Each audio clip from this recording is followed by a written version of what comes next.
How to prevent and cure staph and ringworm for MMA athletes. In December of 2024, I went to train Muay Thai in Thailand. When I got back home, I realized that I'd picked up a massive fungal infection in between my toes. I treated it, and now 5 months later, it's literally left a scar on my foot. The skin on my foot is like damaged where it was. So we don't want that happening to you. So this is the full no BS guide to preventing and curing staph and ringworm for martial arts athletes. Before I start, I'll put up some timestamps so you can skip to the section of video that you need. Okay, so first of all, what is staph? Staph is a bacterial infection caused by Staphylococcus bacteria. These bacteria usually live on skin and in the nose of most people and cause infection when they enter the body through cuts or open wounds, but can also cause infection without any wounds present. Most common types are impetigo, which are like red sores that have yellow crusts on them, folliculitis, infection of the hair follicles, MRSA, which is an antibiotic-resistant strain of staph, and boils and abscesses. Secondly, what is ringworm? Ringworm is a type of tinea, which is a general term for fungal skin infections that feed on the keratin in your skin, nails, or hair. It's not caused by a worm, it's caused by fungus. There are a few different types of tinea. You have tinea corporis, which is your typical ringworm, tinea pedis, athlete's foot, tinea capitis, scalp ringworm, and there's a few more. They mostly come in the form of circular, raised, red, scaly rings with clear centers, although some can appear as little red dots that may not always be in a ring shape. Chances are, if you have a burning, itching, red, scaly dot or ring, you have tinea. Both staph and tinea are spread through skin-to-skin contact where bacteria enters through cuts or fungus enters through cuts, but it doesn't always have to be cuts there. It can still do it without cuts.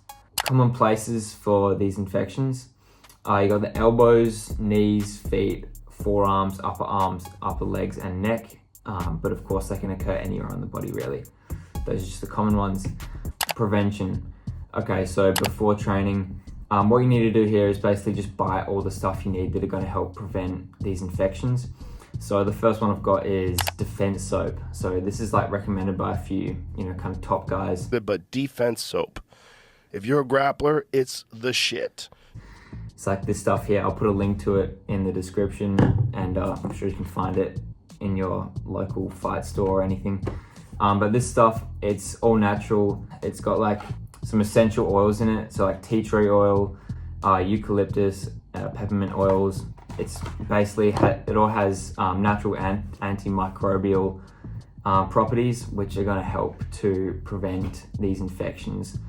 So I'll get into it a little bit later, but yeah, you need to buy that stuff if you're serious about this, or any other soap that's similar to that. Secondly, buy hand sanitizer. I'm sure you've probably got it in your house, but yeah, hand sanitizer is great.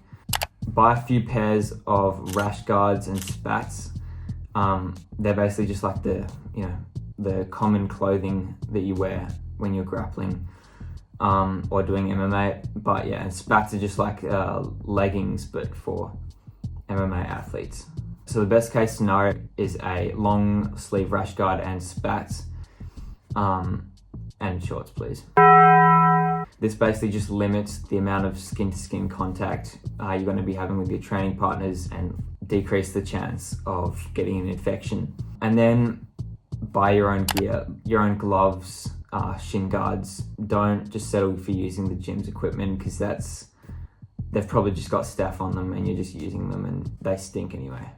During training, wear new clothes every session. So make sure that your clothes that you're putting on are washed before training, or they're just a new pair. Secondly, clip your nails so you don't get scratched and create cuts. That's how you get infections, when there's cuts. Any cuts that you have, you want to cover up either, or usually they're small enough, you can just put a band-aid on top. You can put bandages around them if they're bigger, or you can just go with the long sleeve rash guards or the spats. And finally, I've got use a towel to wipe your skin down during rounds, or between rounds, sorry. So when you're sweaty, go off to get a drink, wipe your face down or wipe your arms down or whatever. Yeah, just the least sweat there is, least chance there is of getting an infection. After training, this is a pretty big one. This is the main one here. If you can't just hop into a shower straight away, rub some hand sanitizer on the at-risk areas before the car ride home. I'm assuming you're driving home. There's no research, this is just a random tip that I kind of do. But yeah, before I get in the car, just wipe my arms down with a little bit of hand sanitizer. I feel like that just helps. Maybe it's fake, maybe it's not, but I do it. You basically just want to shower ASAP. Shower as soon as possible. That is the single best way to preventing infections. You want to ideally still be sweating when you walk in the shower. So, that's kind of how quickly you want to get there, but it's not always possible. If you drive home from your gym to shower, open the windows or use the AC because, we don't want prolonged moisture or warmth on the skin. Pretty much just get home quick and shower. Don't stop off on the way to pick up fuel or get food. Don't do that. Just go home and shower and do that later. Warm water in the shower. So warm water, soak your body and scrub it. Try not to skip any sections, like literally behind the ears. It's so easy to forget. Then turn the water off, and so you don't waste water, and then put on your defense soap or whatever soap you use. Lather it up on every single part of your body, between your toes and the bottom of feet, don't forget. That's how I got my infection. If you have the water off when you do this, it gives time for the soap to, do its thing and actually clean you properly. And then obviously turn the water back on and rub it off, and you'll feel this like nice squeaky feeling on your skin, which is nice. All right, after the shower, fully dry off, and maybe consider getting some sunlight after, if possible. If it's nighttime, then forget about that. But yeah, make sure you're fully dried off. Don't be kind of still moist and putting on your clothes and then go sit down and watch TV. Don't do that. And then a little tip, if you do have an infection or a little cut or anything, maybe you want to grab some toilet paper or a separate towel, and just dry it with that and then throw it in the toilet. If it's toilet paper, don't throw your towels on the toilet. And then wash your hands, and that'll pretty much help to avoid any contamination or anything. Right, then put your clothes in a wash straight away with antibacterial or antifungal detergent. They're pretty easy to pick up at your local grocery shop. Just antibacterial is the main one. Put it in, put your clothes in, wash it, and then hang it out in the sun, ideally. And then your gloves and shin guards, put them outside in sunlight if possible. And you don't have to take them in, literally leave them out there until you need to use them again. And the sun will do its magic pretty much.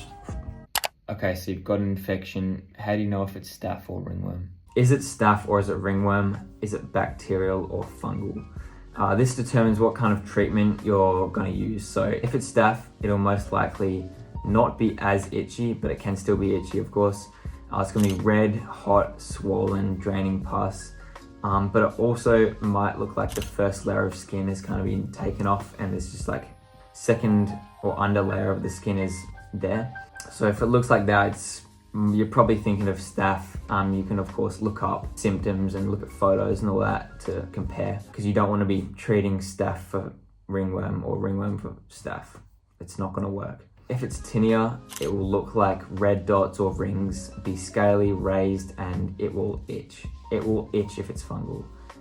9 times out of 10, it's itchy if it's fungal. All right, step 2, don't touch it or itch it. Wash your hands after you do touch it though. Be careful drying yourself after showers. Don't rub it and then rub it somewhere else. If I've got it on my arm, I'm not going to dry myself there and then rub my neck. Don't do that, that's going to contaminate it. So yeah, I said before, grab some toilet paper and dry that and then throw it in the toilet and then wash your hands. Avoid contamination when you're sleeping. Try to cover it or keep that body part outside of the covers if possible. When I had my infection on my foot, I literally slept with my foot outside my bed for months because I didn't want to contaminate it, even though it was well gone by then. But anyway, please don't train. That's how it spreads. Better to take a week off now than to have to take multiple weeks off when it's a fully gone infection. All right, step 3, clean it. Usually just water's fine. I was recommended for my tinea to not use soap, as that can kill the good bacteria on the skin that helps to manage the bad bacteria, and then dry it with toilet paper again. But yeah, make sure it's clean, don't have it dirty. That's how it spreads. So first of all, medication for staph. Book a doctor's appointment immediately, even if there's a long waiting list.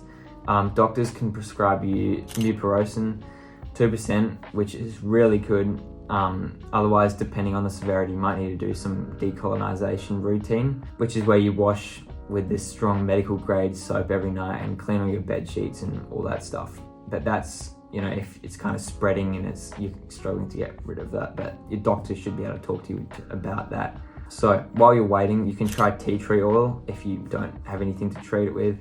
Tea tree oil is particularly helpful for impetigo, which is that surface level staph, which is like the top layer of skin that's come off and there's a little yellow crust and that stuff. So that's a good natural remedy for it, I guess. Tea tree oil is also good for tinea and ringworm. You can also bandage garlic to it. That can help apparently with the deeper level infections.